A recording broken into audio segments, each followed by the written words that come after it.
detention facilities, including healthcare staff, when taking measures to combat the pandemic. The Subcommittee on the Prevention of Torture has issued several guidelines in this regard. The High Commissioner for Human Rights has also urged states to consider the early release of certain categories of low-risk detainees, remote monitoring of prison conditions, and the development of health care measures for detainees in close relationship with public health administrations. Dear friends, we must unite in support of the hundreds of thousands of people around the world who have been victims of torture and who are still tortured today. This conversation today is important and beyond. I thank you.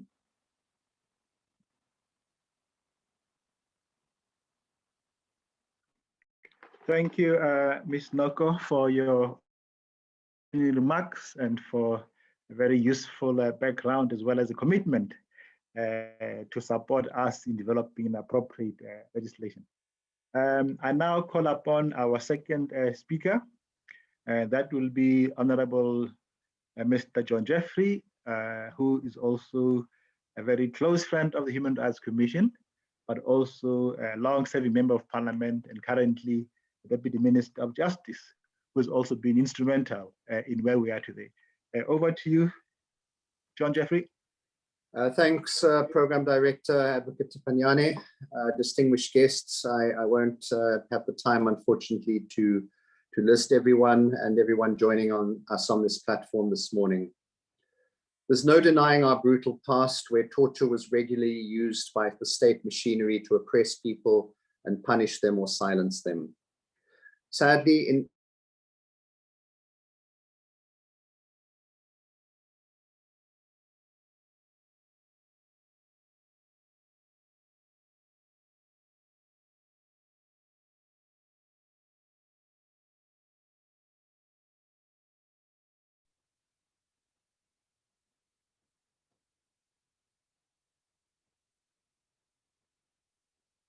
Deputy Minister, can you hear us?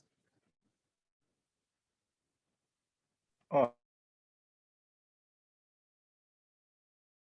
It may be a connection on his side.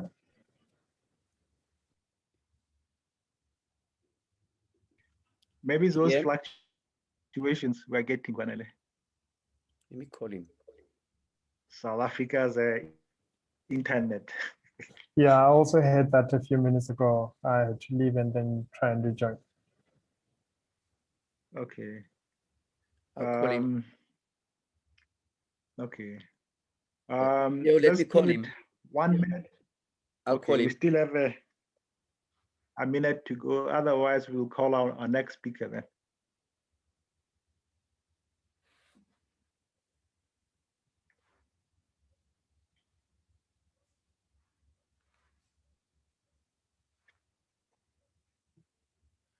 Kwanele,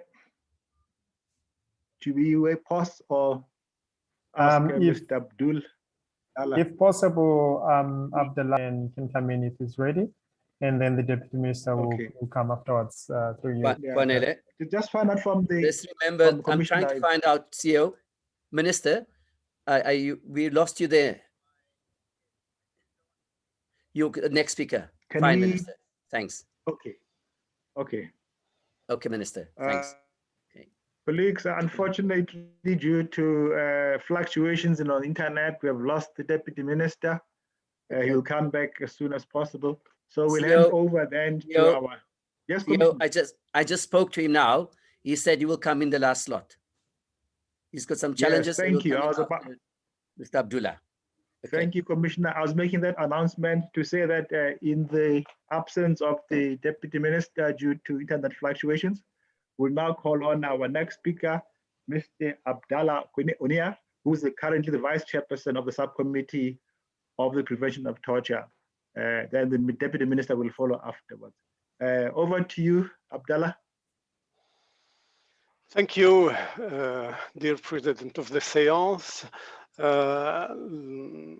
Je vais parler en français. J'espère que la traduction se passe sans problème et que vous m'entendez et que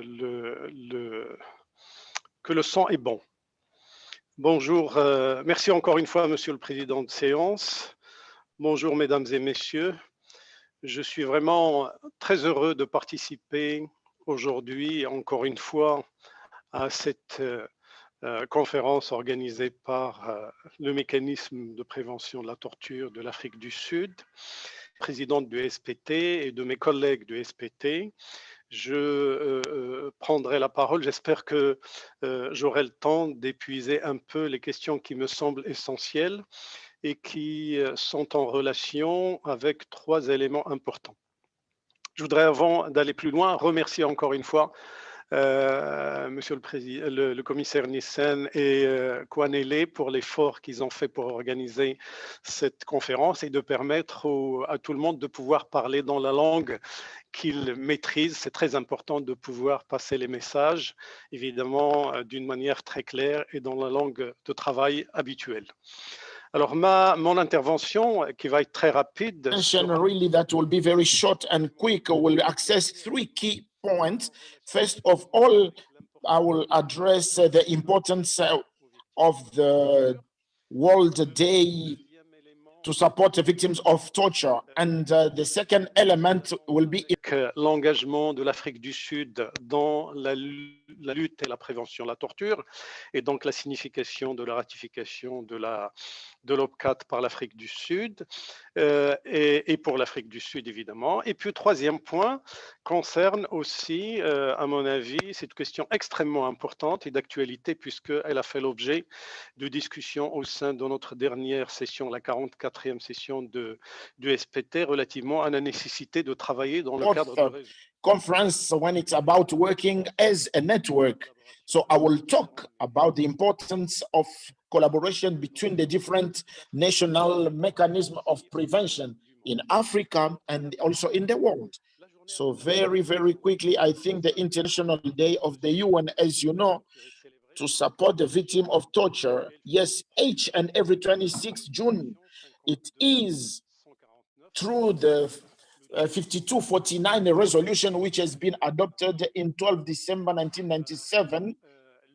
And the 26th June is the day where in 1987, the Convention Against Torture and all other unhuman treatment has been into force. As we have said, this convention has been ratified by many countries, and this is the key instrument to fight torture. So each year, through this day, through this 26th June, the United Nations and its instruments make a declaration in a way of addressing really to states, and secondly to the national mechanism of prevention against torture, and thirdly to the civil society and different individuals in the world, so that they may come together and protect the thousands of people who are victims of torture. So first of all, this is a general reminder of the central key role of victims and in the fight against torture. And after that, it's really a reminder of the final objectives of the United Nations to fight torture, in a way that this is a speech to eliminate completely torture through the signature and the ratification of all the mechanism and the protocols. And it is also a call in the implementation of all these protocols on a national levels. So it is really very important that we may commit ourselves really to receive advice during this day. So the 26th is a day for United Nations to remind all of us that we may keep on fighting torture through the principal mechanism that we do have, the Secretariat or also the United Nations experts. So very quickly, if I can provide some examples of declarations that have been made out of different national days or international days, I would like to remind the very important speech of Mr. Antonio Guterres, reminded us that all the perpetrators of crimes may not really be left alone. So we have also the conscience, the declarations in the mechanism, the United Nations mechanism of fighting against torture, saying that there must be a committee against the torture which needs to respect all the mechanism and all of the laws and the protocols that have been decided.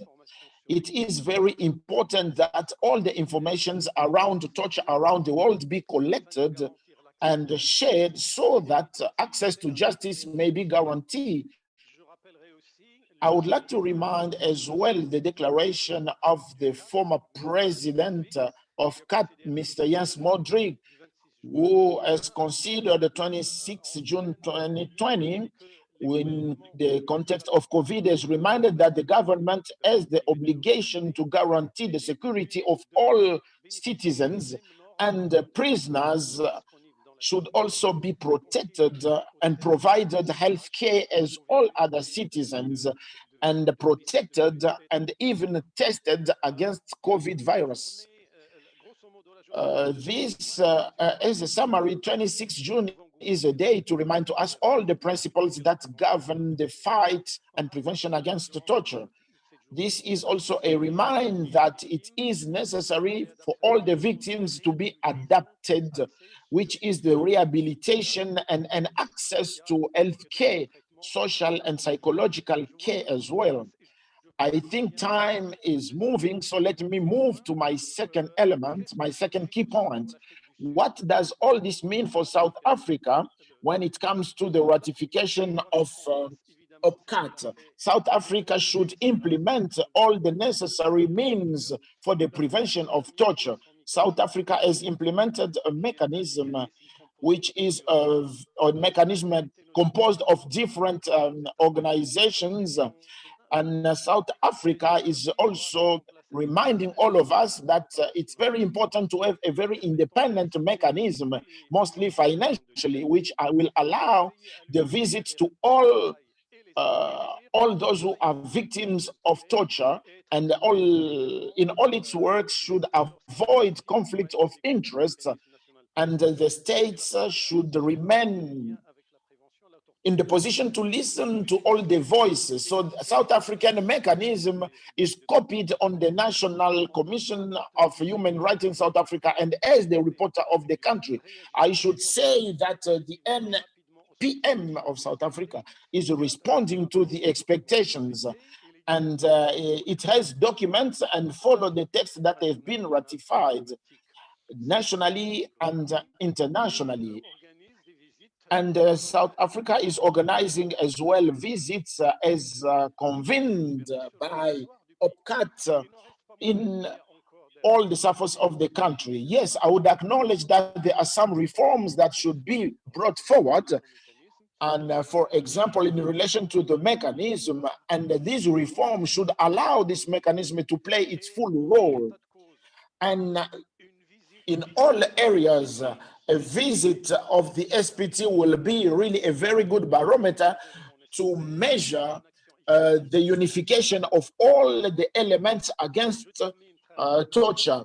So very quickly, I would like to conclude saying that globally, this methodology, which is of working as a network with other mechanisms for us, and SPT is a very, very wonderful method because it allows us to acquire experience and exchange our experience in the mechanism. And this way of working together has been verified in the implementation of other mechanisms on the African continent, like the mechanism in Tunisia and Morocco, which work with the support of APT. I'm thinking about the recent experiences of some African countries that have started to emerge, the experience of Mozambique. And I think when we work as a network, we can share the practices and we can face challenges. So this is what we are expecting from the different mechanisms. So as a conclusion, this allows the operationality of the mechanism of prevention. And that is the reason why SPT has decided from now on to work in a network. So in conclusion, I would like to say that the prevention against torture is a continuous obligation of states. This is an obligation for all the NPM, because it's during crisis that very serious crimes are perpetrated in the isolated places. And it is for this reason, the SPT is reminding the states to remain vigilant and dynamic. And it is for this reason that SPT has really provided assistance in the context of the COVID, so that all the states may be capable of fighting the different problems. So in this mechanism, all the people who are subjected to torture should be supported. This is what really I wanted to say. Unfortunately, I did not really have enough time, and I hope that during the discussions and debate, I will have again piece of time to respond and say more. I thank once again the organizers for having provided this opportunity to us to share with you what is really the general rules of the functions of the mechanism and the concretization, the fulfillment of the state commitment, and what is the mission of the SPT, which is to accompany and work in partnership with the national mechanism against torture. Thank you, Mr. Chair, and I'm sorry for having taken more time. Thank you. Thank you, Mr. Abdallah Quina, for your kind words. And I guess you and Ms. Noko have already raised a number of key messages: the issues of visits by the SPM, the issue of the network, the issue of financial independence, and also standing alone legislation which will address these issues. I see now the Deputy Minister is back online. Deputy Minister, you are welcome. Can I hand over to you then? Colleagues, at the bottom of the screen, there's an icon which allows for simultaneous interpretation. Just have to click the language you want to listen. Thank you. Thanks, and apologies. My router ended the internet connection and I had to reboot it. But just to continue then, sadly, even in our hard-fought democracy, instances of torture still occur, with the most recent case being reported earlier this month, when the Independent Police Investigative Directive, IPID, arrested a SAPS detective for allegedly torturing a suspect to death in the Eastern Cape, where the suspect was detained at the Berkeley East Police Station.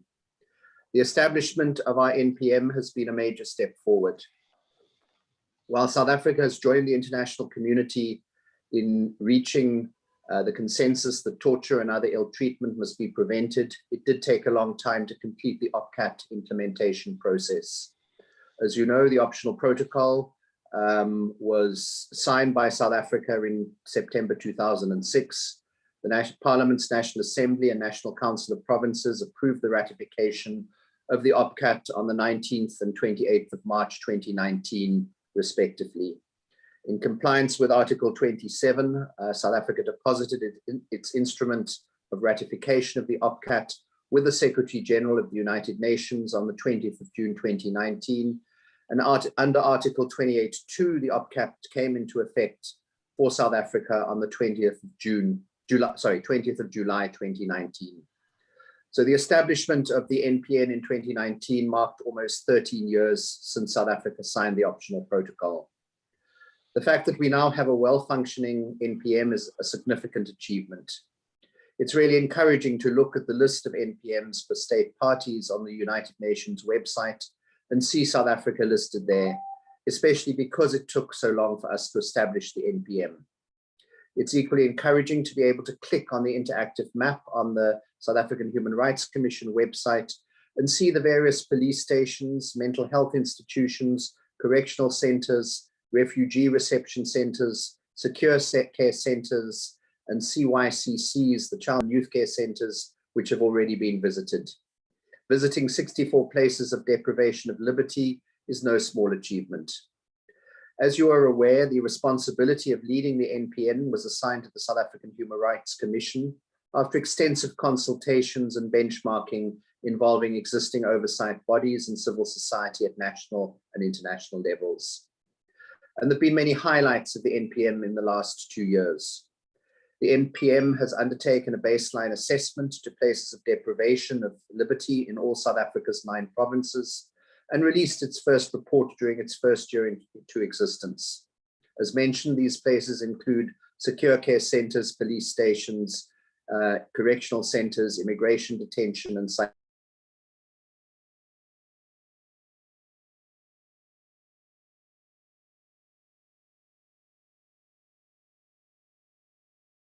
other on working with civil society. This meeting is To being facilitate recorded. coordination and information sharing, a steering committee has been established. The committee is constituted by the heads of the NPM institutions. Some agreements have been concluded between the NPM institutions and the coordinating body. These agreements are designed to provide an interim cooperation agreement pending the finalization of legislation. The NPM is currently undertaking a baseline assessment as a follow-up to the global study on children deprived of their liberty by conducting thematic visits to secure care centers where children in conflict with the law are deprived of their liberty. It's important that the NPM is well known and further popularized. For this reason, a corporate identity and web page have been developed and to serve as an information portal and build on the NPM brand identity.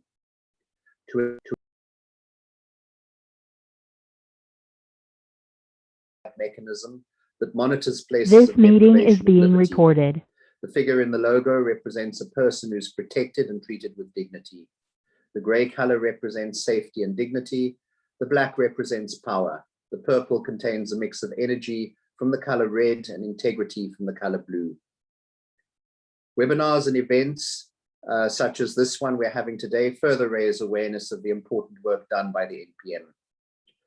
At the beginning of the COVID pandemic, the NPM developed advisory recommendations to the state to strengthen the protection of those deprived of their liberty.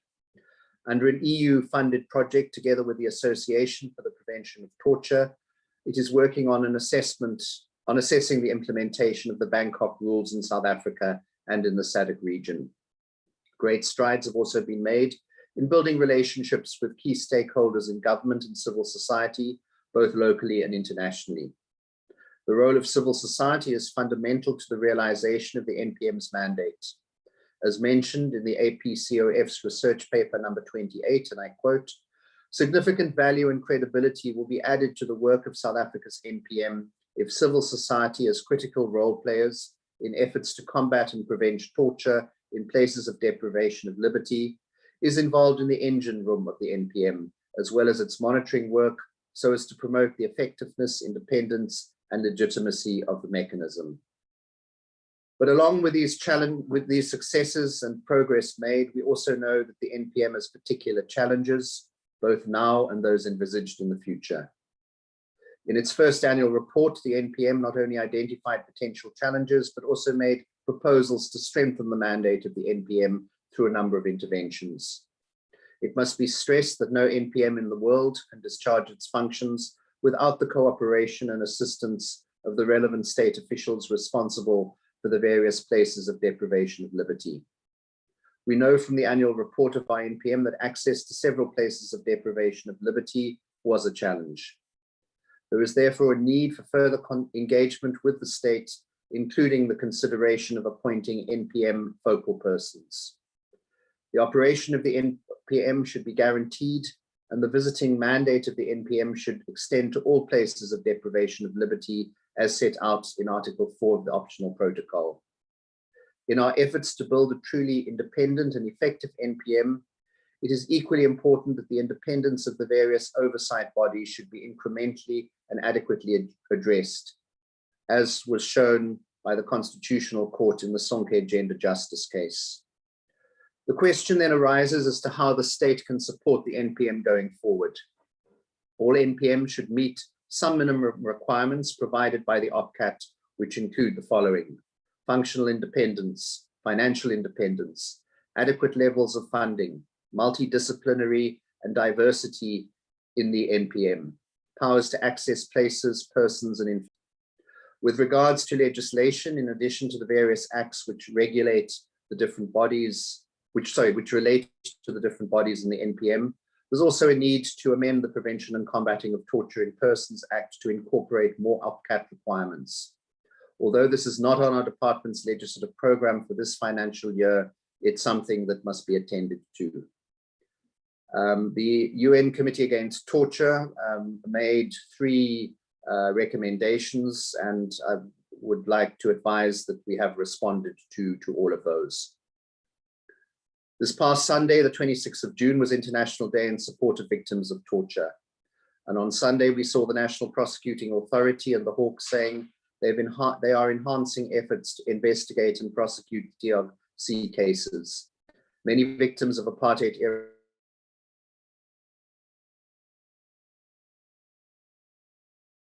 to prosecute these crimes will help to ensure justice for many victims and their families. In closing, I also want to focus on the specific challenges brought about by the COVID-19 pandemic and how this impacts on the work of the NPM. The UN's anti-torture structures have warned that the COVID-19 pandemic is leading to an escalation of torture and ill treatment worldwide, and torture survivors are especially in danger of getting infected due to their vulnerable situation. People deprived of their liberty, already subject to the risk of cruel, inhuman, and degrading treatment behind bars and in other confined spaces, are now facing a new threat, namely that of being particularly vulnerable while being in detention or confined in closed spaces where social distancing is practically impossible. Dr. Jens Modvik, the former chair of the UN Committee Against Torture, stated that, and I quote, "Governments have a greater duty than ever to guarantee the safety of all people deprived of their liberty. Inmates should enjoy the same standards of healthcare that are available to the community at large, including access to virus testing and medical treatment." Some of the comments from certain sections of the public raising their unhappiness in response to the announcement that inmates, prisoners will be receiving COVID-19 vaccines were truly alarming. They seem to forget what our Constitution says. And Judge Edwin Cameron wrote recently, being imprisoned is the punishment, not punitive treatment while in prison. Everyone has the rights of access to healthcare, including prisoners. In short, COVID-19 has made the work of NPMs around the world even more important. As the UN experts have stressed, the independent documenting of the material and living conditions of persons deprived of their liberty must always be parts of the state's overall COVID-19 response. The pandemic must never be used to avoid complying with our duty to eradicate all forms of torture. I want to commend the NPM on the work it has been doing over the past 2 years and assure you of government support as it continues with its endeavors. Thank you. Thank you, Deputy Minister. Colleagues, we're supposed to have a 10 minutes comfort break, but I'm told that the Deputy Minister has to go somewhere. So we'll just open the floor for Q&A just for 5 minutes. There's also a chat box and also a Q&A icon at the bottom of the screen. Kwanele?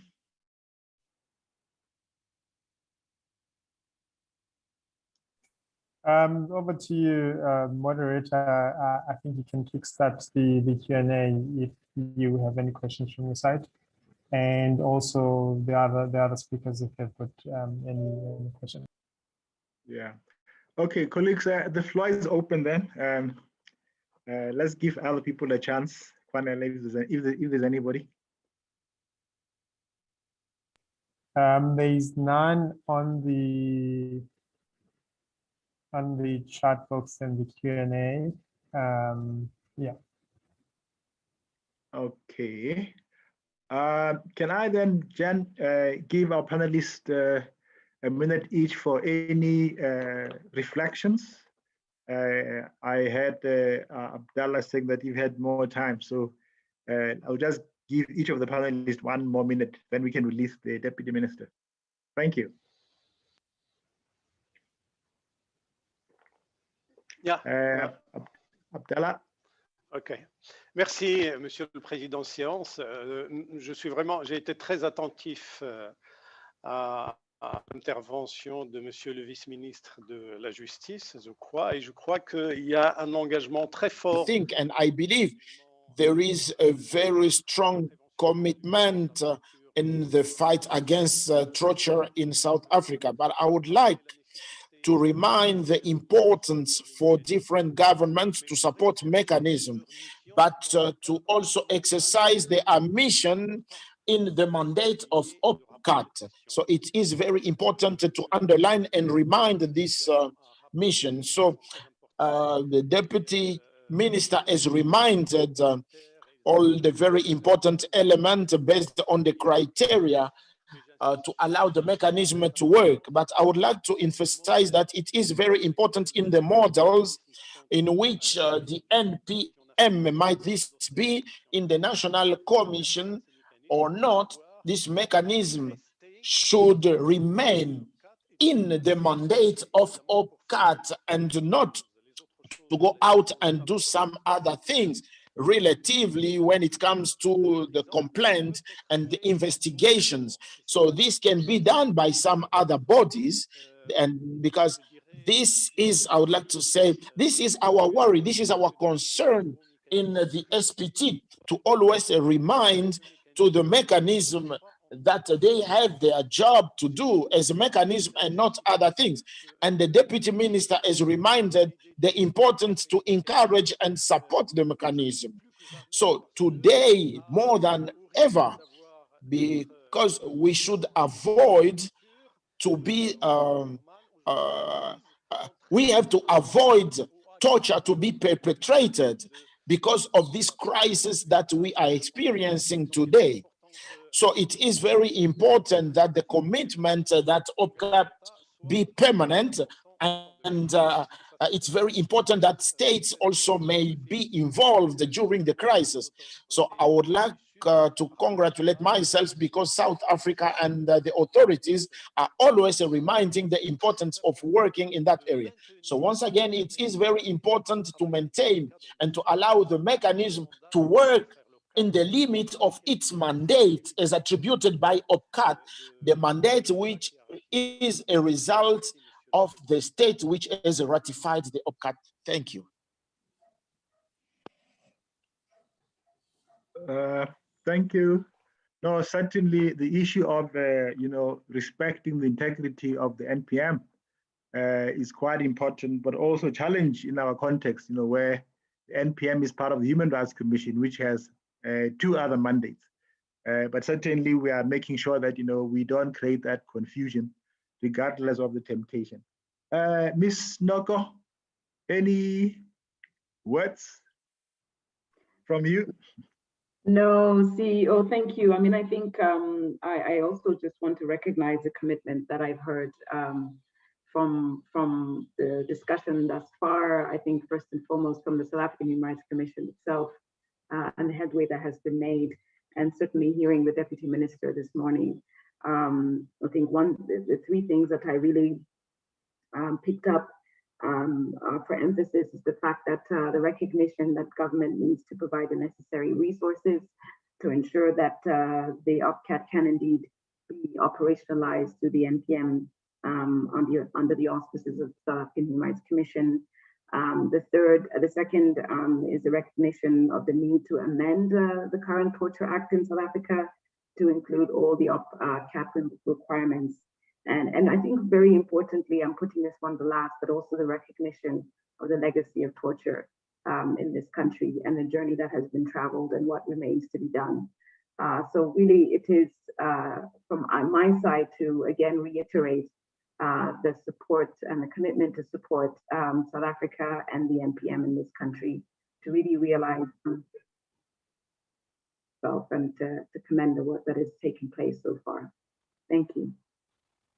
Thank you, Ms. Noko. Deputy Minister, over to you. Just to say that the 3-year funding cycle is coming to an end, and the Commission will be approaching Treasury to see how the future will look like.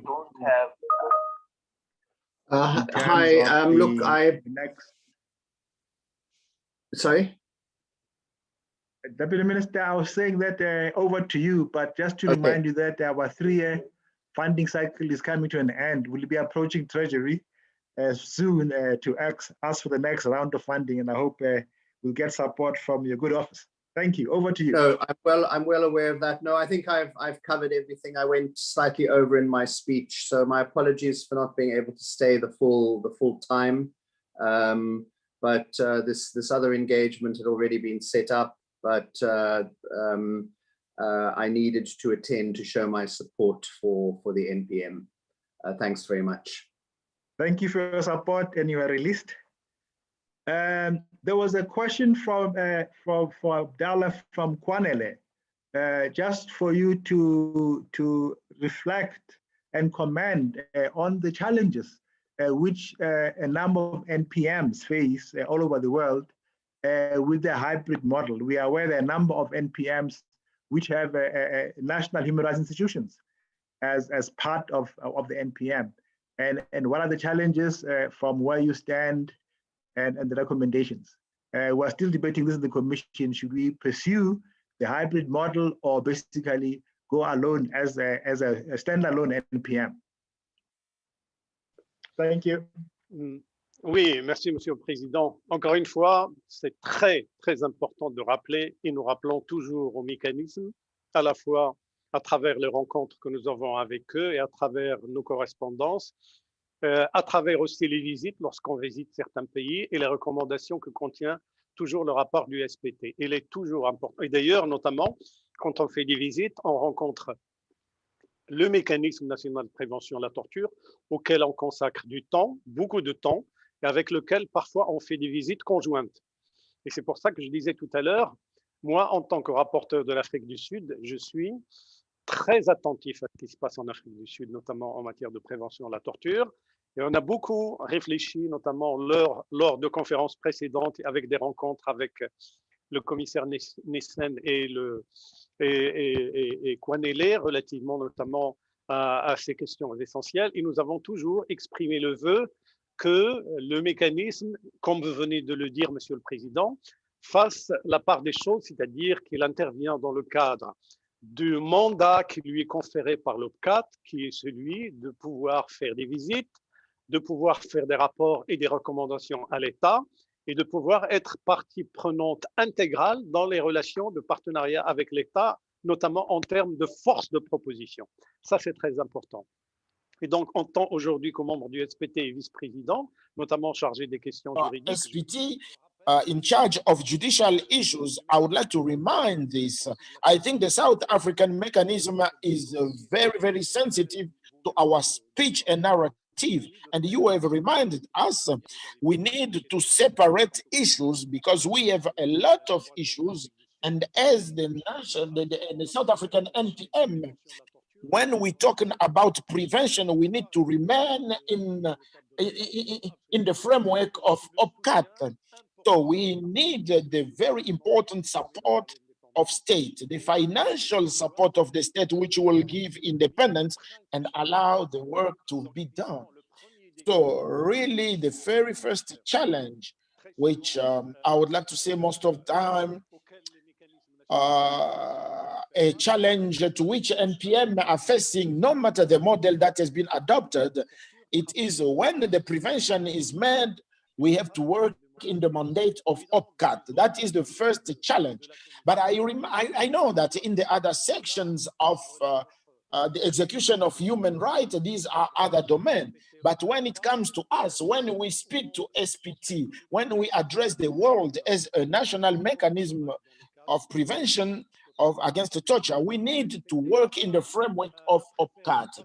So the SPT has preferred not to adopt giving suggestions to states.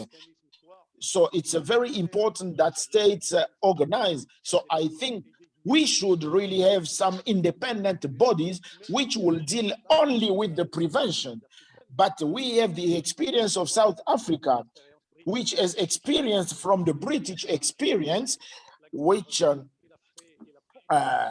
where a recommendation in the UK has been made and say, as a national NPM made of different organizations, it is sometimes very difficult to be visible. So it's very important then to have the unification of vision and also the unification in the different reports and the unification of news. So if South Africa has been on the level of overcome this different challenge, I think the South African NPM will work in the framework of OPCAT. So the South African NPM should not really focus on the complaint issues. This is very important because we have a lot of mechanisms that are dealing with complaint. And this doesn't really come in the mandate of the NPM as attributed by OPCAT. So I think the main challenge is to be independent, which means independence in action and the availability of financial means to exercise its mission. But it is as well remaining in the framework of OPCAT mandates. And I think we will have the opportunity to visit the South Africa.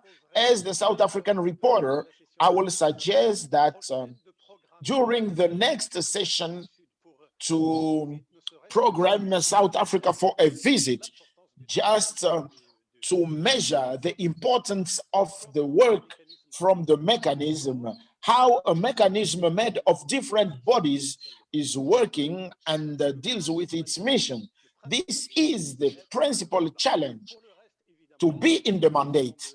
Whatever comes after the independence, fight against torture and intimidation, to fight conflicts of interest. Those are questions that will come to complete the principal mission of the mechanism, which is to be in the heart of OPCAT, to prevent torture through and via the different commitment.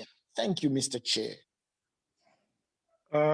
Thank you, Abdallah, for those important remarks. Colleagues, as I said earlier on, a number of the key important threats have come through this session. The whole issue of the need for the visits by the SPM, and will definitely SPT, and will support that as the Commission certainly, and I'm sure our government will support that. And of course, the need for a proper legislative framework, which will enhance the NPM. Currently, the NPM is being supported through the Human Rights Commissions Act. It's quite powerful, but certainly there's a need, for us to give NPM a proper identity. Then the third issue really is about independence and the need for financial independence. That also is an issue which we have to tackle a lot more. And of course, the underlying threat is that the need for the recommendations of the NPM to be followed up by the NPM itself, but also by relevant organs of state. And I hope that our next reports should show, the extent to which these recommendations have been given effect to. And I think in the context of South Africa, it's quite important to note that, our own constitution in section 12 prohibits, the right, the torture and cruel and inhuman degrading punishment. So it's not just from OPCAT and PM mechanism. Our entire system requires everybody in this country, government and everyone else, to fight against torture. So, and one hope that, South Africa will have a good story to tell in the near future. So, ladies and gentlemen, we are now moving to the next session, which is session 2 on, the conditions of situation of persons in deprivation, in places of deprivation of liberty within the context of COVID-19 and OPCAT. And our first speaker in this regard will be Lucy Craig, who is the head of the Secretariat of the UK. A few months ago, we were there on the visit in UK, and we met the various constituencies of the NPM. We're asking ourselves how this will work. But Lucy, we're grappling with that in South Africa over the past 2 years. The only advantage that we have is that at this point in time, the Human Rights Commission is the only constitutional body in the NPM. So we have a little bit of muscle and influence. But certainly, we do welcome your contribution and your presence today. Over to you. Thank you for having me today. And yeah, interesting to hear about your talk about a multi-body NPM, and obviously the challenges in the UK are vast because we have a 21-body NPM, as many of you will know. So today I was asked to speak about really the impact of COVID-19, and I'm focusing just firstly on the measures that have been introduced to minimize the spread of COVID-19, and also on the vaccination program in the UK, which I thought you might be interested to hear about, and I was asked to speak about that. So those are the two areas. There's obviously lots more I could say, but I'm limiting how long I'll speak for, obviously. So I should first say that when the pandemic hit in the UK in March 2020, initial predictions were that in detention thousands of deaths could materialise, and actually, although sadly there were many deaths, thanks to speedy measures to contain the virus, the number of deaths ranged in the hundreds rather than thousands in detention settings across the UK. However, the measures that took place in order to counter the spread of the virus had quite a considerable cost to people in detention, and extremely negative in some cases. So I'll just talk, I think, about sort of two kind of key measures that have been undertaken and their impact. So firstly, prolonged isolation is something that many of our members have significant concerns about, and the ongoing proportionality of this. So people in all different types of settings in detention have been isolated in cells, rooms and wards to limit the spread. And the use of this isolation has been widespread and over considerable periods of time, so quite often up to 23 hours a day. This is both in order to contain the spread, but also people who are being quarantined, isolated or shielding.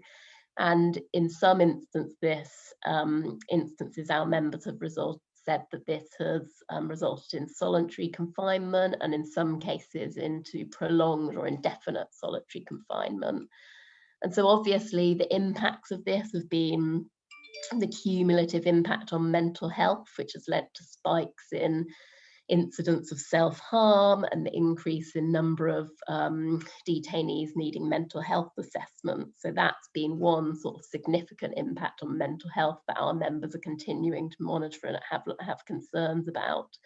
But also delays it's caused in the progression, rehabilitation and care pathways for people in different settings. So that's been because of a reduction in access to education provision, which was virtually non-existent in many settings in the early months of the pandemic, because therapeutic staff could not visit detention settings, or education style packs were just provided, information more in sort of paper form was provided, and this is a sort of major concern for how that pans out as the pandemic progresses. But also the impact on people's care pathways. So for example, patients in psychiatric hospitals, we've seen delays in transfers between low, medium and high settings, and that's had a knock-on effect on patients being discharged into the community. And then other than isolation, the sort of second big, I would say, measure used to limit the spread of the virus has been the suspension of in-person visits. So this includes social visits, firstly. So those were suspended in March 2020, right at the beginning of the pandemic, across all places of detention in the UK. So there was a total ban on social visits. And this obviously had a considerable negative impact on mental health and well-being of those in detention. Our members in health and social care settings said that they felt there should never have been a blanket ban on these social visits, and rather that assessments should have been made on a case-by-case basis as to whether the vulnerability of a detainee could be taken into account instead. However, virtual alternatives for social visits in the form of sort of phone calls, video calls, have been successfully implemented in many establishments. And that's actually something that members feel quite considerable progress has been made, which was something being called for prior to the pandemic, which now they hope to see sort of kept into the long term, which has benefited detainees in many ways. And the second form of limits on in-person visits has been legal representatives. So obviously there was reduced access to the right for legal representatives to come into settings. This could not always be maintained. In the UK, there was quite considerable problems with the lack of PPE at the beginning of the first few months of the pandemic. So many detainees had to either had very limited access or had to use virtual access to for getting legal advice and support. And in many cases, this sort of limited the time or accessibility they had to get that advice. There's also been in police custody, our members have reported a significant increase in the amount of time detainees are spending in police custody because of the use of virtual remand hearings, and there's been sort of quite a lot of problems with the implementation of those, causing an increase in the amount of time spent in custody. So that's sort of a couple of the key areas in terms of what's being used to minimise the spread and the impact on detainees. Secondly, I'll just quickly talk about, because I know there was interest in the vaccination campaign in the UK. So you might have heard in the press that there's a mass immunisation vaccination campaign which started in December 2020. And phase one of this was a rollout based on age. So this was done for reasons of speed and simplicity based on scientific advice, so that the vaccinations targeted those most at risk of dying from COVID, as well as vaccinating frontline health and social care workers. However, the scientific advice did not give additional prioritisation to detainees above the wider population. Staff, for example, in prisons were not given additional access to the vaccine in the same way that there was staff for health and social care settings. So those in prisons, it was only accessible based on age and particular vulnerability. In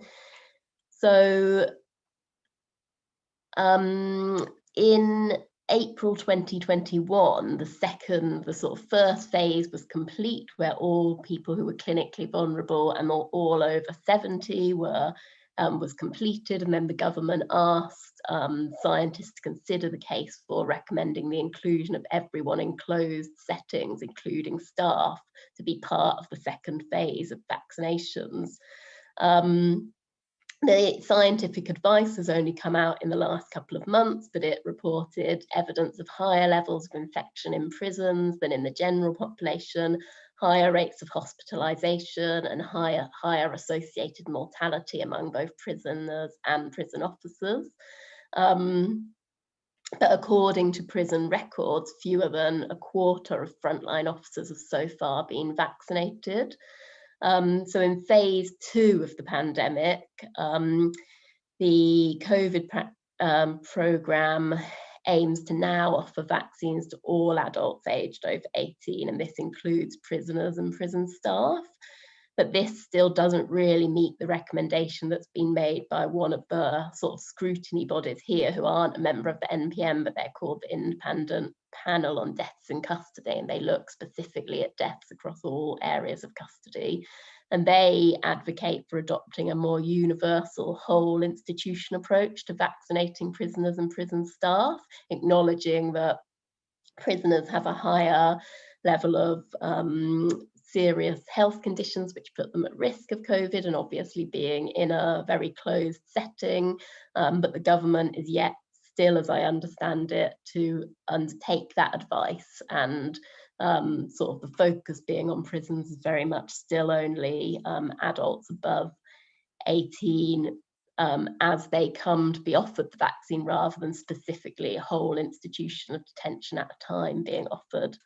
So that's a sort of brief overview of where we're at in the UK. I hope that's useful. There's lots of other things I could say about how the members have adapted, how our members have adapted to the pandemic, but I don't want to go on too long, but feel free to ask any questions on that if you like.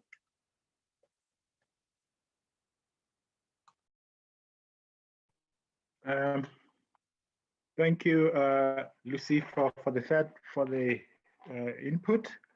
We'll definitely have some time for a Q&A.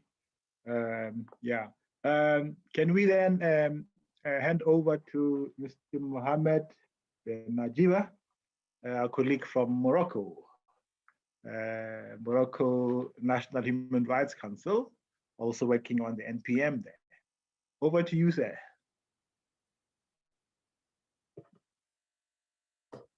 Merci beaucoup. Bonjour tout le monde. Je suis très heureux, ravi de participer à ce forum très intéressant. C'est évident qu'on n'aura pas assez de temps pour... I really know that we may not have much time to present all the aspects of vaccination to the people who are prevented from liberty, but I will try to be precise. So if you would allow, I will start by a brief presentation on the Morocco NPM, and to say that the Morocco NPM has been implemented in 2019 after having adopted the 22nd February 2018, the law 1715. So the Morocco NPM is composed of 3 members, an advocate, a doctor, and a professional of law. So this composition has allowed us to have some competences which are always recommended in the NPM, medical competences, law competences, and mostly the competences which are not really used to the common of the citizens, but these are the competences which are very important to have in an NPM. So these are the competences which will allow management, which will allow also good communication. So actually the Morocco NPM has organized 19 visits, 2 has been of control, and we have had 13 reports, and the first report of our NPM has been published in May 2020, and the annual report has 32 pages with 56 observations and 62 recommendations.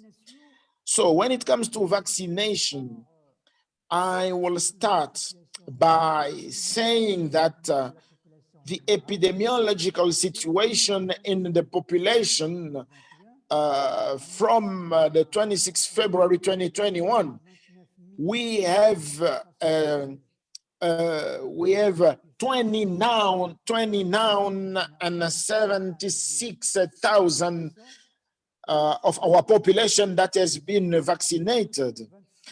So, and we are expecting to carry this program until a few days after the 27th June.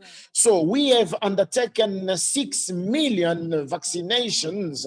So we have reached a percentage of 25%. So this is really, according to some studies, enough to reach our herd. So when it comes to the detention centers, the personnel has been really put into the risk population, and they have been vaccinated in the first stage, the first campaign. And when it comes to all the prisoners, the vaccination has been started in February 2021, and this campaign targeted really 80%. And we had 2 sites which has been identified. We have targeted those above 55 years of age and those who are vulnerable and who are presented some encouraging factors. So of prisoners have been vaccinated, and 90% of personnel also have been vaccinated. So for good practices that we have experienced during the time of vaccinations, we have noticed mostly the implication of the personnel in all the centers of the prevention of liberty. And the health professionals have been trained really to undertake this mission. So this has allowed this personnel to be really actively implicated in the campaign and to undertake its mission in a very proper way. So all the personnel in the centers of the privation of liberty have also been capable of diagnosing the complication during vaccination. So us as NPM, really in some other issues, we do not really have experience, because the first psychiatric center that we have visited, following the information that we have heard, the vaccinations in the psychiatric centers is still presenting some issues and some challenges. So the sick people who are not stable and who have not been vaccinated yet, I think when one is admitted in hospital, vaccination is not compulsory, since this vaccination can really bear some health issues because of the person is undergoing some other treatment. So for these sick people, because they are admitted, I would recommend that they are taken in good care and their case might be dealt once they are out of hospital. So this has allowed us to limit some issues in some health facilities. So we have undertaken an advocacy and information campaign to make sure that citizens and personnel understand the importance of prevention and of testing. So we thought also it was very important to have some mechanism to investigate all the detention centers. So we also had to identify all the risk persons and personnel so that we can prevent and we can guarantee medical examinations, and systematically also to confine for 14 days each detained who presents some issues. So all the centers for prevention of liberty should be monitored and scrutinized continuously, so that all the detained people be also protected. So for us as NPN, we have really advocated for a training of our team in prevention. And secondly, we have advised that before each visit, each member should really scrutinize and be checked. And all the visits to any center should be done methodologically, and all the strict advices and prevention measures should be applied. So tomorrow, when it comes to the exchange of information, we think that it is very important for us really to adopt for preventive visits. And from now, all the different measures that have been taken, I think we need to think tomorrow or in the near future that we need to be very cautious whenever we are taking any action. So the vaccination of different people deprived of liberty should also be a priority and should not be minimized in all the activities that is undertaken by the different institutions. But this does not really mean that all the measures, the prevention measures and protection measures, should be undermined. And I think medical exams and testing should also be encouraged in all these centers. So there must be continuous monitoring of different activities in these centers. I thank you.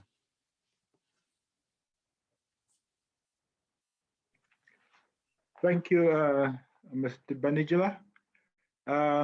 We'll now, for the experience of Morocco, we'll now hand over to Ben Buckland, a friend of the Commission from APT, to also give us his own perspective on this challenging issues around COVID-19 and our work on torture and NPMs. Thank you. Over to you, Ben. Thank you very much, CEO. Thank you very much to all the other panelists and participants. It's thinking back to 2 years ago when South Africa ratified the OPCAT. It's certainly been a couple of years full of surprises, but it's also amazing to see the progress that's been made and the steps that have been taken to improve detention oversight in South Africa. And I think for us, it's been really important, not just for South Africa, but also from a regional perspective, to see another really strong NPM in the south of the continent that I think hopefully can become a model for the SADC region and the rest of the region as a whole. So I think a couple of years full of big surprises, but I think a lot of reasons to be hopeful and optimistic for the future. So now in the next couple of minutes, I just want to talk about 3 issues. First of all, about monitoring in times of COVID, some methodological things, some kind of risks and challenges relating to COVID and monitoring bodies. And then just to add to what I think are really fascinating points from our last 2 speakers about pandemic and vaccination campaigns in the UK and Morocco, I thought I'd bring in a couple of examples from a little bit of research that some of my colleagues in Latin America have been doing, including on the issue of vaccination of detainees there, just to bring in a slightly different perspective. So first of all, in terms of methodological considerations, of course, monitoring refers to a wide range of activities. And I think the main message from APT is the idea is that even if monitoring is adapted, even in different creative ways, or even if temporarily without on-site visits, independent monitoring shouldn't be suspended and should continue throughout the pandemic. And that what decisions monitoring bodies make about suspending or changing or modifying their visits in any ways should be decisions that they take themselves. And I think we've seen really positive examples of monitoring bodies kind of standing up to authorities who have attempted to restrict their ability to decide what kind of visits or what kind of monitoring they can do during the pandemic, and to decide for themselves based on the principle of do no harm what they should be doing. And our approach certainly has been to support monitoring bodies to implement their monitoring mandate, whatever the strategy is, whatever they decide to do, whether it's to change their in-person visits or move to virtual visits for a little while, or whatever they've tried to do. And I think the different types of visits that monitoring bodies have done during the pandemic are not mutually exclusive, and they exist on a kind of spectrum that can be mutually reinforcing. And on remote monitoring, many NPMs have been able to collect first-hand information through video and phone interviews and hotlines and mail and social media, or second-hand information by talking directly to families of detainees and lawyers and recently released detainees. And many have also managed to find creative ways to address issues of confidentiality, data protection, and risk of reprisals within these contexts. And I think we've also witnessed the importance of during this period, an increased exchange with relative authorities, and the importance of being able to remotely access documents and carrying out monitoring in that sort of way. For those monitoring bodies, and many of them that have managed to, despite periods of suspension, have managed to continue to do on-site visits, many of them have had to adapt, as we know, their processes in terms of what they do before, during, and after visits. And many, of course, moved to a model of shorter visits with maybe fewer members with different objectives for their visits. And a particular challenge, of course, has been when doing visits which would normally take place with interpreters or with outside experts, how to integrate those into what are often smaller monitoring teams for NPMs during the pandemic. And of course, during the visit, we all know now about the importance of physical distancing and hand hygiene and precautionary gestures. But of course, the issue of PPE and how to use that in a detention environment without the negative impact that going into a place of deprivation of liberty dressed like an astronaut can have in terms of building trust and rapport with those who you're trying to interview. And I think we've also seen through the period the real imperative and the really important role of NPMs to publicly communicate and publish reports and be really transparent about what's happening, because I think at this time information about what's happening in detention has been more hard to come by than ever, and particularly as in many places, as the former two speakers mentioned, family visits have often been suspended, and so there's a real lack of information about what's happening in places, and so NPMs have a more important role there than ever.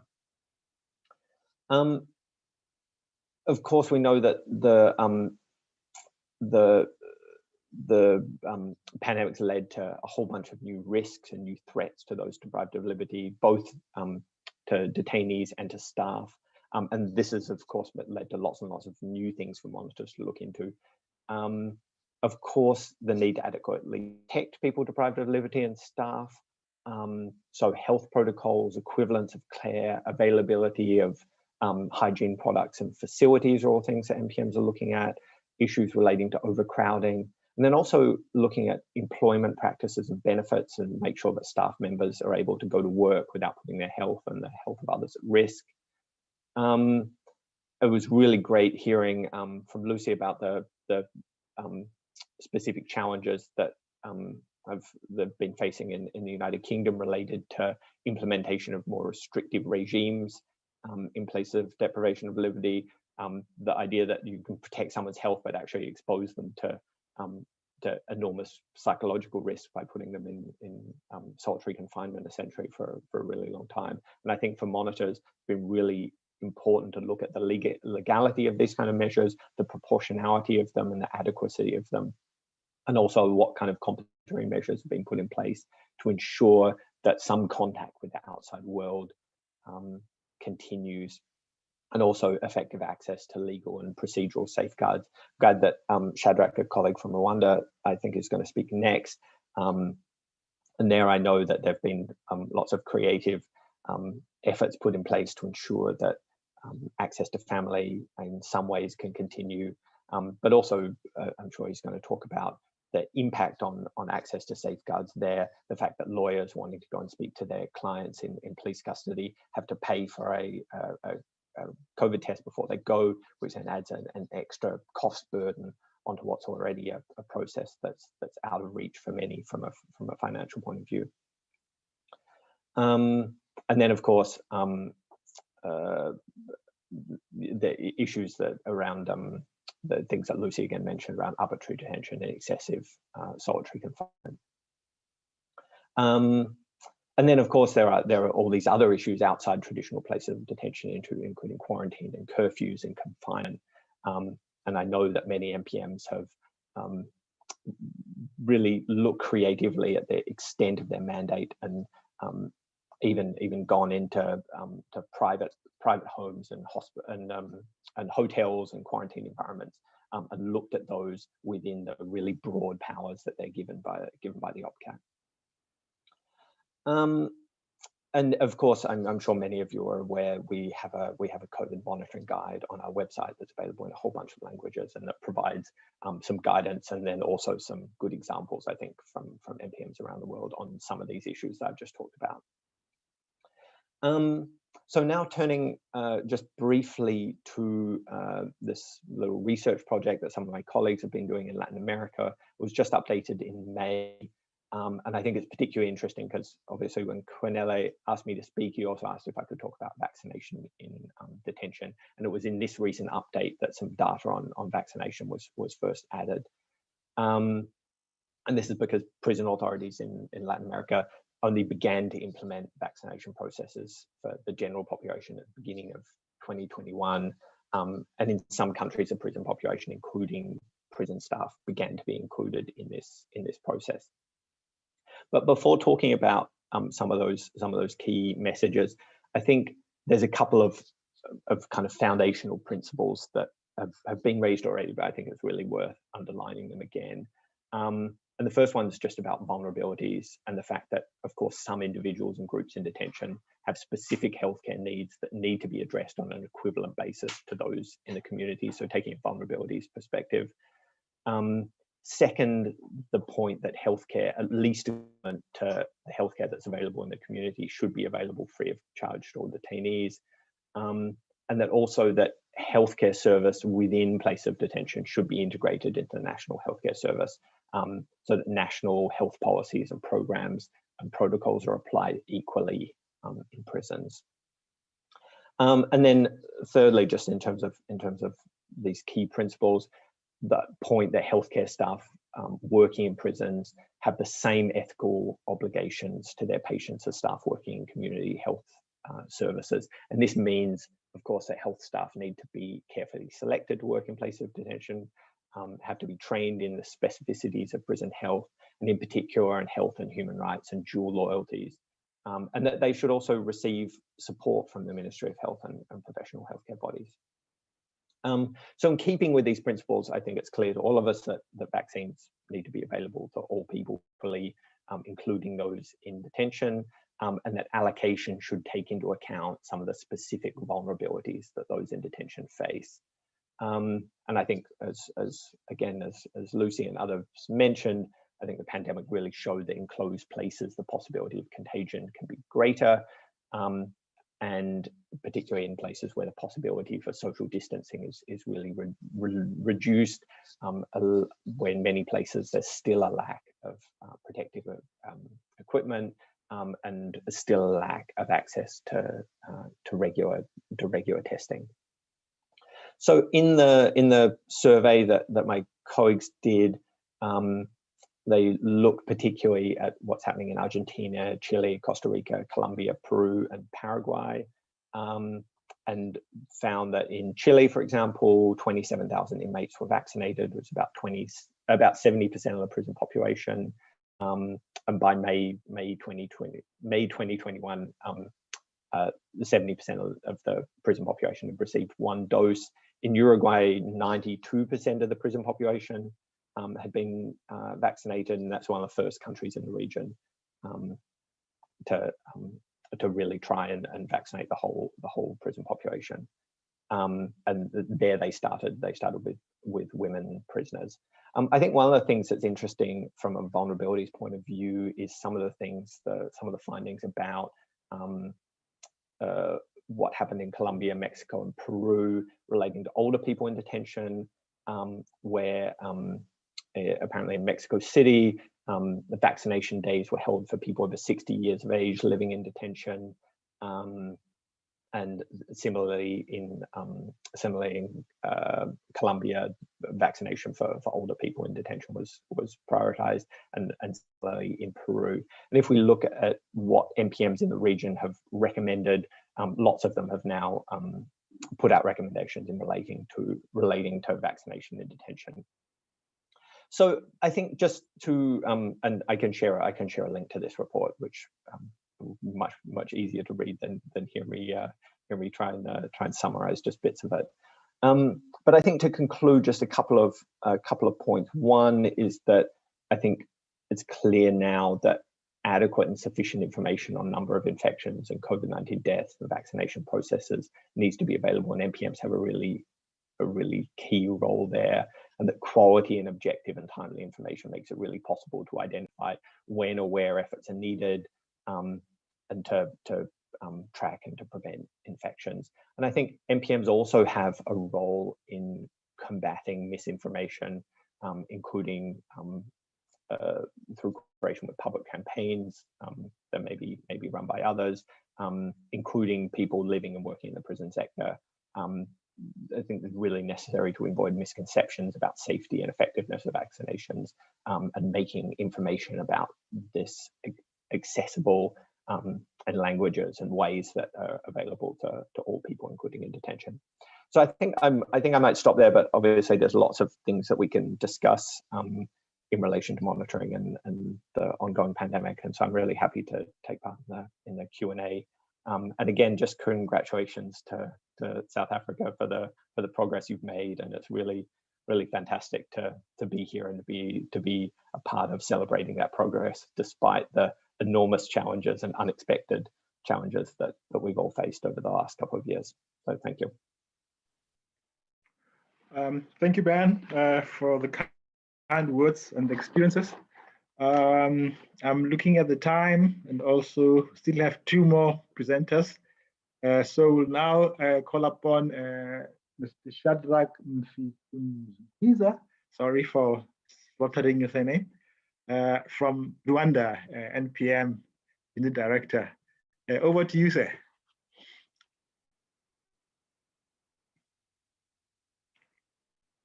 I think you are muted. Shadrach, you are muted. We can't hear you. Please unmute. Yes. Thank you. You're welcome.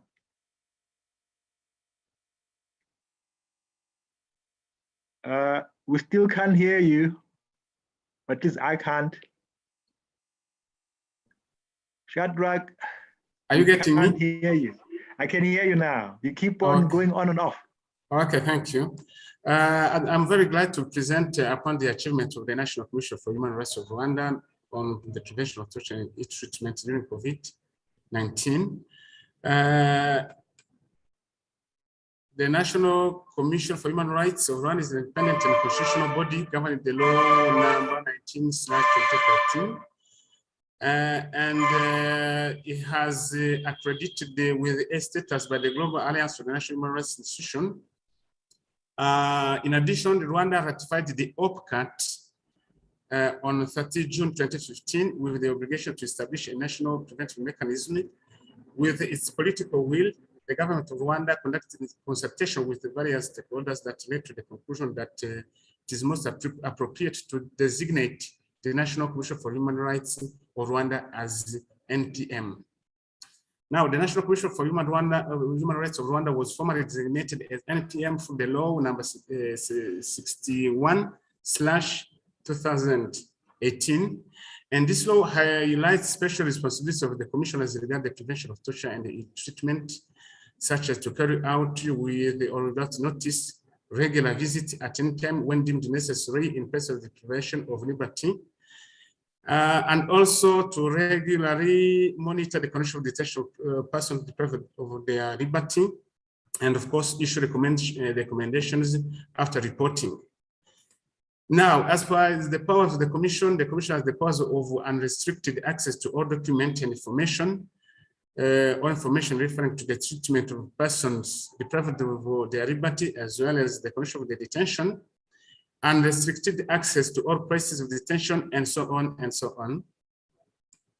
Now, as far as the COVID-19 is concerned, early March 2020, Rwanda took preventive measures to curb down the spread of COVID-19 pandemic upon the confirmation of its first case on 14 March 2020. Measures were taken gradually to contain its spread up to now.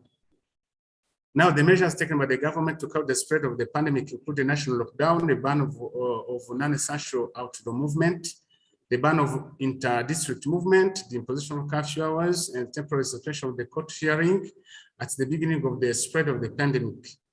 Those measures were taken gradually based on the daily National Health Assessment Situation Report.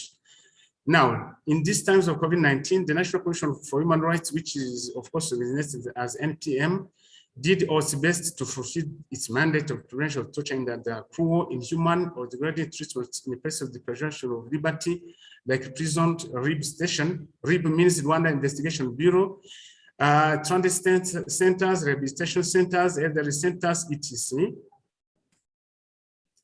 Now, the National Commission for Human Rights, designated as NPM, has took strategies.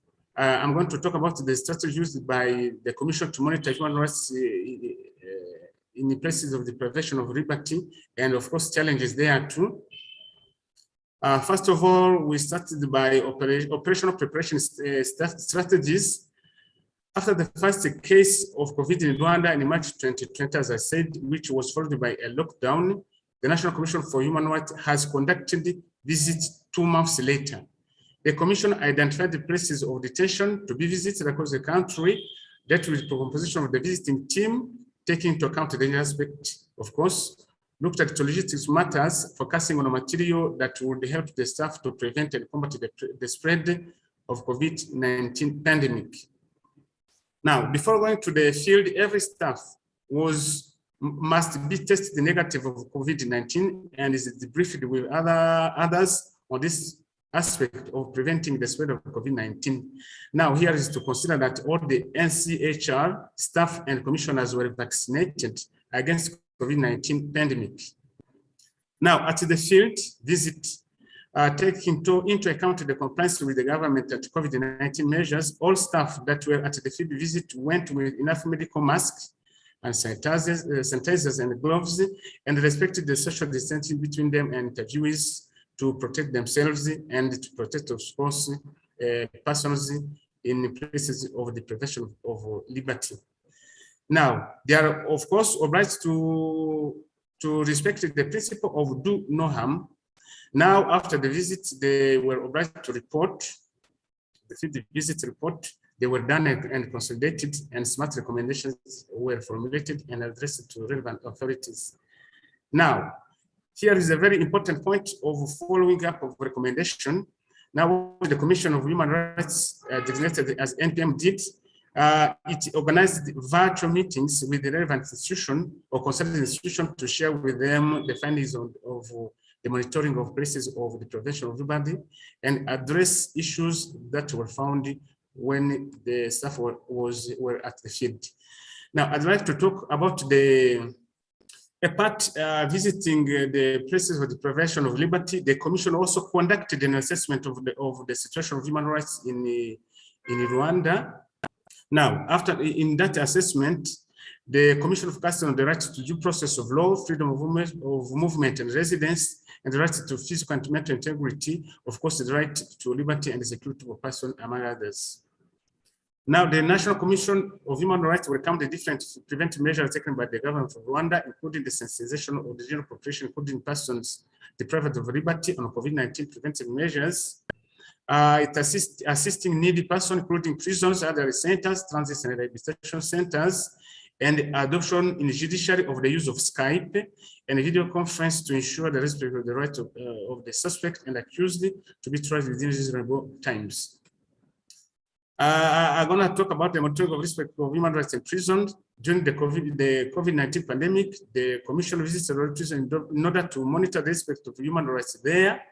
Of course, we focused on the right to medical care, the right to be visited, and the right to freedom from torture and other cruel, inhuman, or degrading treatment or punishment.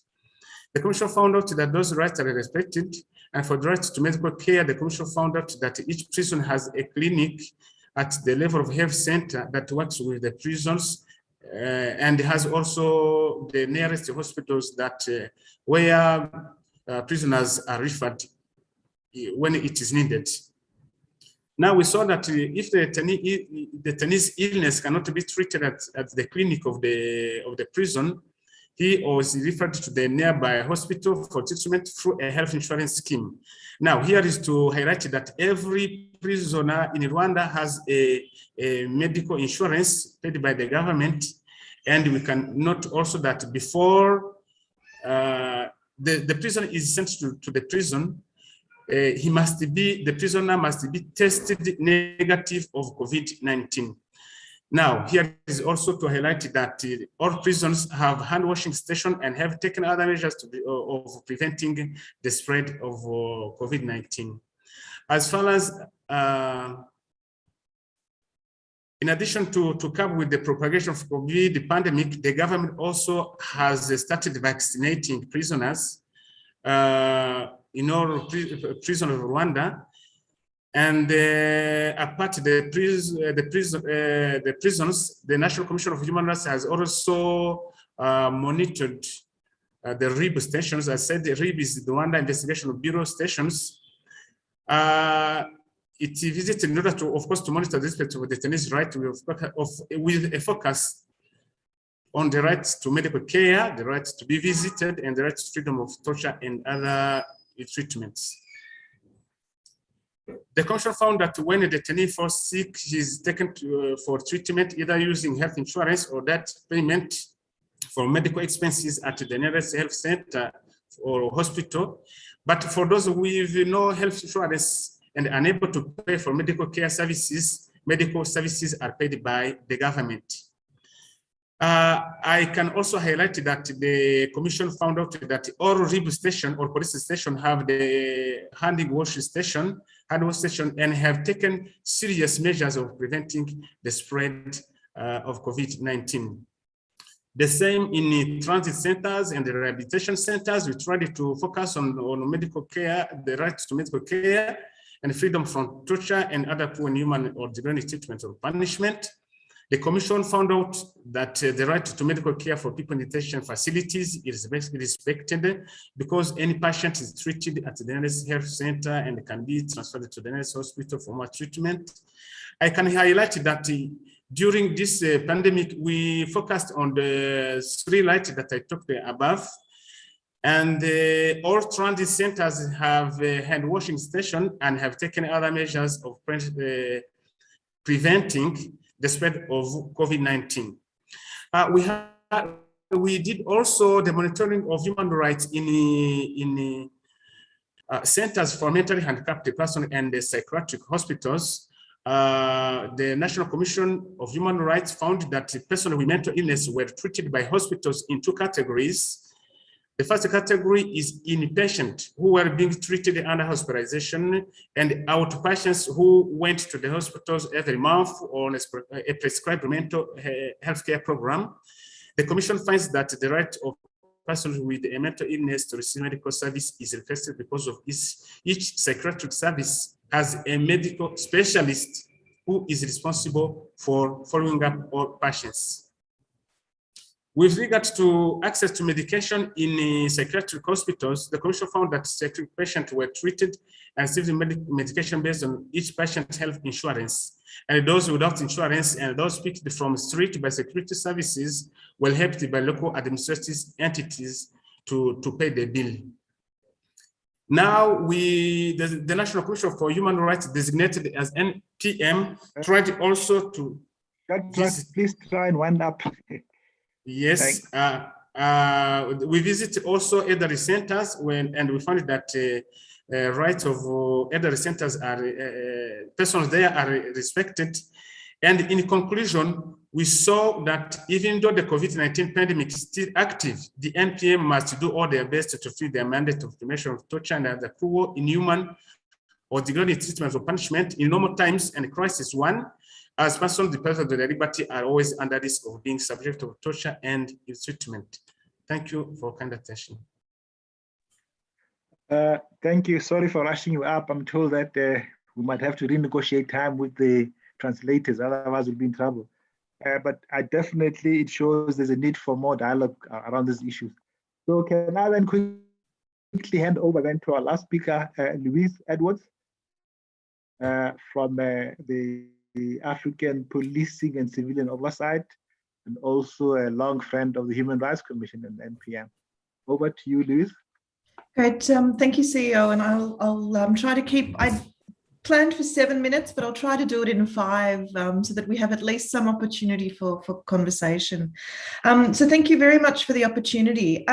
What I want to do in the next few minutes is actually to pull the lens back a bit and to have a look at what the African regional response has been to issues around the protection of detainees and their rights to be free from torture, but also how the regional human rights mechanism has responded to this obligation around monitoring and oversight of places in detention, and some very exciting opportunities to try and protect that right in the context of states of emergency that will exist and extend beyond just the current COVID-19 crisis.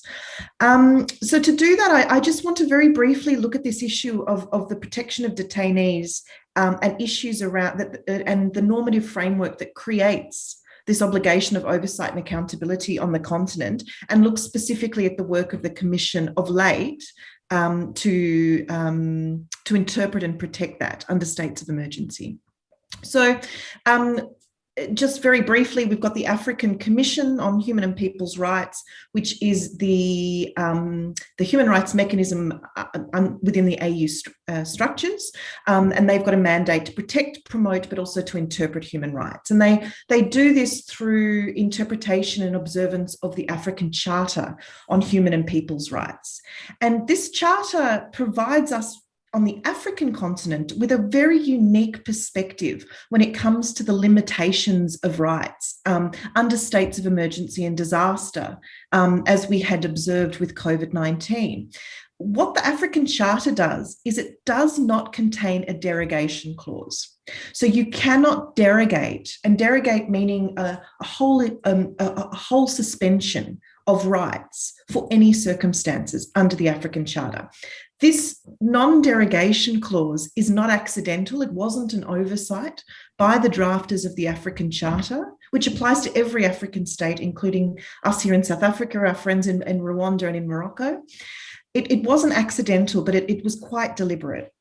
And so the only way one can suspend rights, and this includes the right to freedom from torture, but also more broadly detainee rights, as well as that obligation around monitoring places of detention, is by limiting these rights under Article 27 of the Charter, but you're required to show that there's strictly proportionate, that limitation of the right, that it is absolutely necessary for the advantage which is to be obtained. And that's in a decision by the African Commission in Nigeria and the media rights agenda.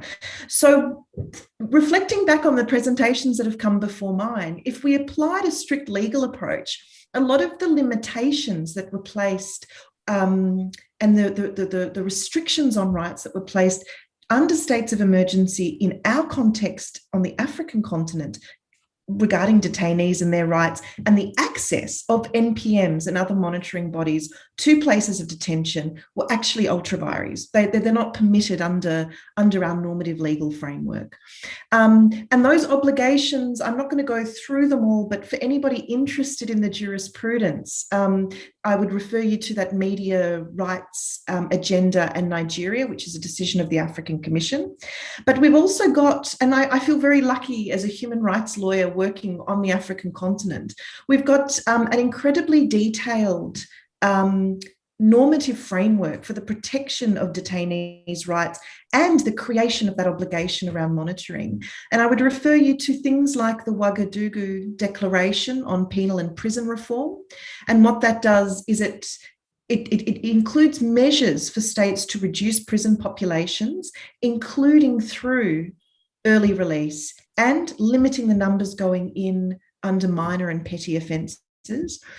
We've got the Robben Island Guidelines, which implore states to undertake their obligations in relation to the Convention Against Torture, and makes provision for oversight mechanisms there under OPCAT. We've got the Luanda Guidelines on arrest, police custody and pretrial detention, which really puts an obligation on states to ensure an accountability architecture is operational for places of detention. And then we've got the general comment on the right to life. And this one is interesting because it really reiterates that state obligation with respect to people held in custody to be free from violence and emergencies that threaten their lives, So there's that positive obligation on the state, and also to a secondary positive obligation to provide the necessary conditions of a dignified life, including an environment, and I'm quoting here, free from disease, and the provision of adequate healthcare. So in terms of the role of an NPM, it derives primarily its powers under the OPCAT, but there is a normative framework in terms of human rights protections in Africa that recognise its authority in terms of an oversight mechanism looking at human rights issues, and protects the rights of detainees, this normative framework, in really specific ways which are non-derogable. We cannot take these things away, unlike under general international human rights law and regional systems I know that operate in places like Europe. And just to conclude, the way that the African Commission has dealt with the COVID-19 pandemic and this non-derogation and the power of the state and its monitoring systems to ensure continuous oversight of detention is it's adopted two resolutions. Resolution 449, what that does is it's a broad statement on human rights protections in general, but it does include some specific reference to issues around detention. And there it really does reflect on and recall many of the challenges that the previous speakers have highlighted around the virus, its transmission, and ways in which to contain it without adversely impacting the rights of detainees. So I won't go into that. And then there's resolution 447. What 447 does is gives a mandate to the African Commission's chairperson to develop a set of guidelines on adhering to human and people's rights standards when declaring states of emergency and disaster. And I'll conclude on this point because here there's a very interesting opportunity for the NPMs on the continent to get involved, but also to provide some surety to their powers when it comes to states of emergency and declaration, to have that included in the normative standard that the African Commission is developing around the protection of human rights. It will be a consultative process. It would be good to see some engagement from the NPM sector on it, but there is a very important opportunity here to see specific protection, non-derogable right of oversight and accountability mechanisms into places of detention, irrespective of whether we've got issues around emergency, state of disaster or calamity. So I'll conclude there, CEO. I've got a PowerPoint presentation that does include all the references I made, which I'm happy to share with delegates if they do want to look at the research.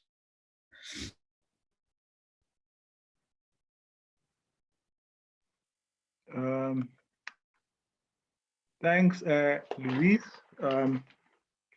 I haven't heard from Kwanele whether we have any time with the service providers, or we just have to ask Commissioner Nissen to come up and close. Kwanele? We are getting a few extra 15 minutes or so we can take a couple of questions if there are any. And if not, then you can wrap up the session. 15 more minutes, so that's about 17 minutes in total. 15 minutes. Yes. Okay. Well, let's then open the floor for inputs and comments for 5 minutes. This time I'll be a bit more strict on time, and then we can hand over to Commissioner Nissen.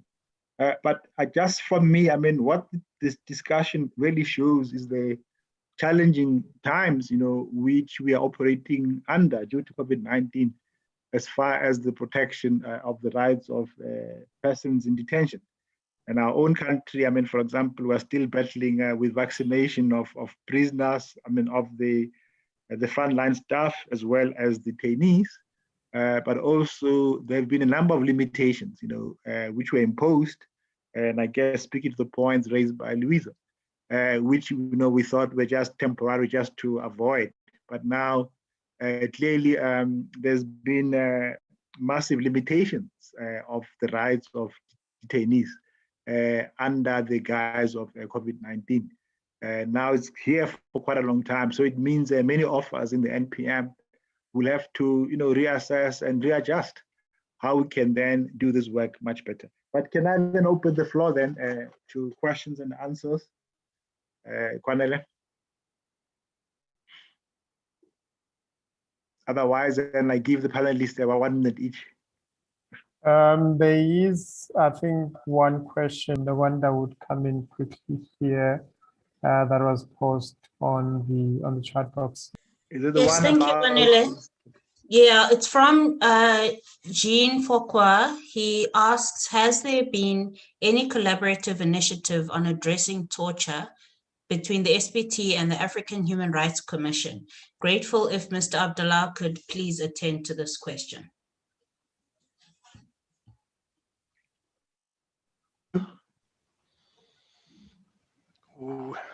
Je peux répondre, Monsieur le Président? Oui, merci beaucoup.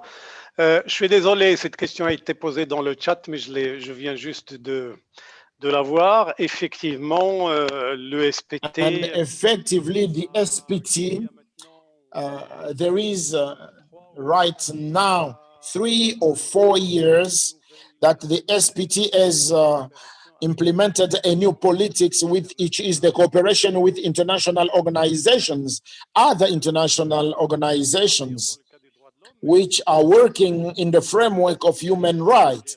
But it has also considered that it is important to open the process of cooperation with the regional organizations. And we had the pleasure during the 43rd sessions to invite the Inter-American Court for the Human Rights. And during the 44th session, which has been organized recently, we have invited the subcommittee for the prevention of torture in Africa. That was the first time that we have invited such an institution to hear and see what has been done when it comes to the prevention of torture in Africa. But also, as I was saying recently, to also open relationships, cooperation relationships. So right now, for the reason of us being basically they're dealing with the prevention of torture, I think it's a very good thing that we start some relationships, some cooperation relationship with all the institutions in Africa. I think this cooperations issue will open in other African regional groups. You know, it's very important for us to remain in collaboration with other African institutions, and we are very open to the mechanism in the countries where we are subjected to intervene. And we would like also to work with some African international organizations, and we are open to all suggestions of collaborations. And I would like to repeat that today, this is one of the important elements which constitutes the politics of SPT. I hope, Madam, I've responded to your answer. And I would like, if you may allow me, Mr. President, to add that in relation with everything that has been said, and by all the interventions, it's very important when it comes to this very important period characterized by COVID-19. I would like to remind to all of us that the SPT has issued a certain number of opinions destined to the states and national mechanisms. In the first one, it has been indicated the quarantine place. It has been indicated that in the quarantine places, people cannot go out, and these places should be considered as deprived of liberty. So, and up to end of March 2020, the SPT has established another opinion containing recommendation for the implementation of measures to minimize the impact of COVID-19 in the deprivation of liberty places. So I would like to end with a very important information. I'm not this against the confidentiality with characterized the decisions of the SPT, but I would like to say that the SPT has even completed a new opinion of during the pandemic and after the pandemic, in which opinion, which is not yet official, which we have come back in the different questions that have been raised by different interventions. The problem of vaccination, which has to touch all the people deprived of liberty and all the working personnel. So I think the mechanism should really get interested to all the measures that are taken during this very important and exceptional time, this time where many people are deprived of their liberty. So we have also to understand that the freedom is really deprived in these places. So in a very same way, we need to develop responses in a very holistic way so that the work of mechanism might be addressed urgently. So I think the entire world has experienced the problem of COVID-19, but we should not forget that there might be some other emerging and urgent issues. So we should really have very special responses to this and to the coming issues. I think each mechanism should really undertake a self-evaluation in these problems of monitoring and evaluation. And the management also of the pandemic in general is very important to be undertaken by the mechanism, but it's very important. The SPT is underlying the importance to establish cooperation relationships between the different world mechanisms so that experience may be shared and might be exchanged. I think this is a very important question, which today is the situation of people deprived of liberty during the time of COVID.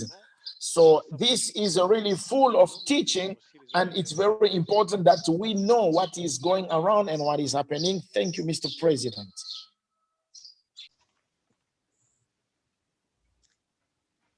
CEO, I see that I see Nkwanda's hand is up. Nkwanda? Yes, Mr. Lazhari, before I ask my question, Mr. Lazhari has his hand up. We have unmuted him to ask his question. Thank you very much. You hear me? Hello? Yes, we do, sir. Running out of time, colleagues will use our interpreter, so can we be very short? Yes. Anyway, greetings from Algeria. I just want to know whether in Rwanda exactly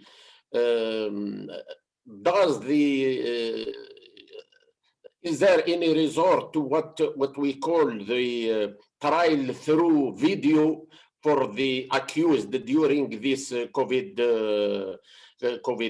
period? Because in Algeria we resorted to this method, and we found that about 80% of the accused accepted, because we need their acceptance of that, and about 20% of the accused, they refused. They want, trial in person. So I want to know the state of affairs in Rwanda, and whether the law, the penal procedures law, opens this opportunity for the accused.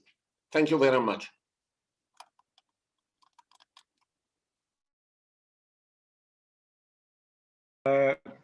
Colleague from Rwanda, question for you, Shadrach, if you are still here.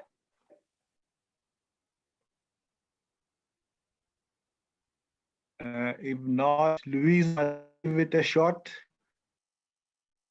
with your African perspective. I have nothing further to add, CEO. I think it's all been covered. Yeah. Well, the issue was whether do we use video conferencing? Look, from the African perspective, matters in South Africa. Yeah, so from the African perspective, the issue hasn't been dealt with in a normative way, but I believe it's something that the guidelines that I mentioned that are in development that will guide human rights protections in states of emergency are going to need to cover. What we do know is that it has been relatively widespread. given the constraints on our continent in terms of the infrastructure required. And I would refer people to the 68th Ordinary Session of the African Commission. They did the focal point on human rights and a report that listed the countries that have included video conferencing and expressed with concern the impact of this on Article 5, protections against torture and ill treatment, given that in-person hearings, particularly in the pre-trial phase before a judge, is a key and very important protection in terms of torture and other ill treatment. So that's, that would be my input on that, CEO.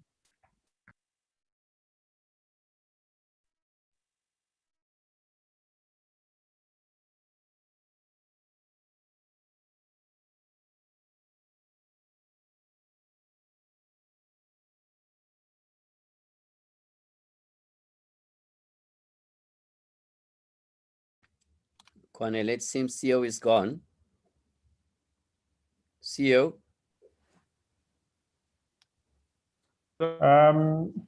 Yes, he's here. I see that. Back. Okay. Commissioner, take over, Commissioner. Are you finished, CEO? Can you take over? My internet is going unstable. Okay. It's short. We're running out of time. Can I hand over to you? Thank you so much. CEO, perhaps I should start with you. Thank you for moderating this event, and thank you to Kwanele and his team for putting together this event.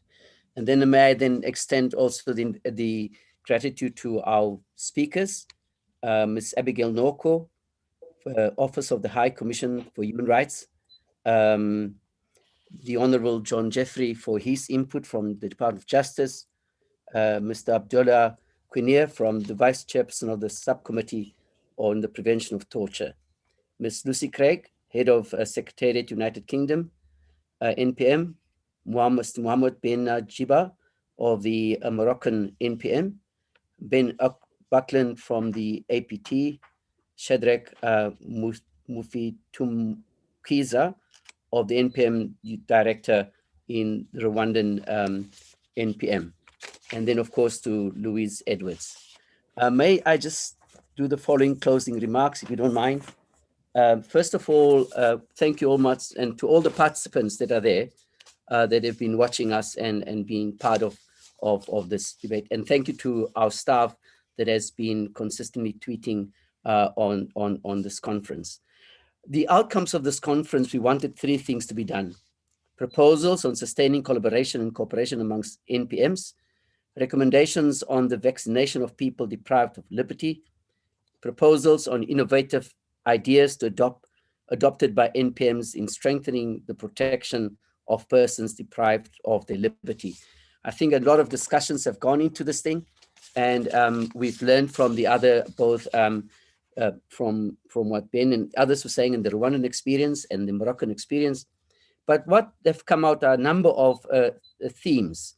The one is, of course, let me just start with the South African one, in terms of our independence and the legislative environment, and how we've heard from government that they are busy on it, and in make sure that we maintain our independence. We will continue the debate on whether we are standalone or within a number of other structures.